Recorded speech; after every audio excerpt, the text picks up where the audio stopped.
Nothing beats a Motogp bike for acceleration. Okay, nothing without a rocket strapped to it.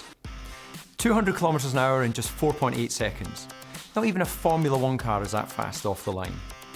The bikes weigh 157 kilograms, but their engines turn out 300 brake horsepower.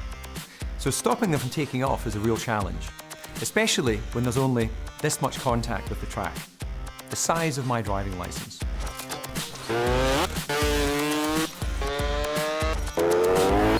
Yeah, so engine management is really important inside of Motogp. I really feel that with the power of Motogp, with the horsepower of Motogp, the rear tyre can spin at any point.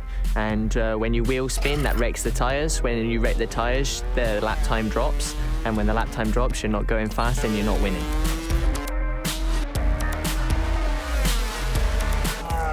Wheel spin is also dangerous. When the tyre loses grip, the bike slides. When it regains grip, the bike jolts forward. If the handlebar is in the wrong position, the rider can be thrown into the air. This is called a high-sider.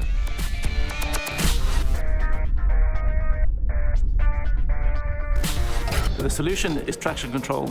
The software will prevent the wheel spin and the slide from happening in the first place, which the result of will be the rider being thrown off the bike. The bike is covered with sensors. The two most important ones in this case are the wheel speed sensors, which detect the rotational speed, front and the rear wheels. When the ECU notices that the rear speed has overtaken the front speed, then it knows to provide some remedial action to prevent the wheel spin happening. The ECU can deal with the situation in three ways. Firstly, it can cut one of the 4 cylinders. Secondly, it can reduce the ignition timing. And thirdly, it can close the electronic throttle. So, simply put, this reduces the engine power, which was the cause of the wheel spin in the first place. So, there's many ways that we can set up traction control. One would be to crank it up to the highest level.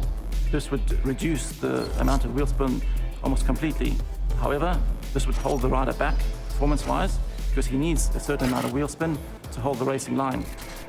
The trick is to find the right balance in order to protect the tyres and to allow the rider to ride at his maximum pace. Electronic traction control is great to have, yet riders must have the right feeling on the track. The better you are, the less help you need. Remember, up to 300 horsepower with just a driving license worth of grip.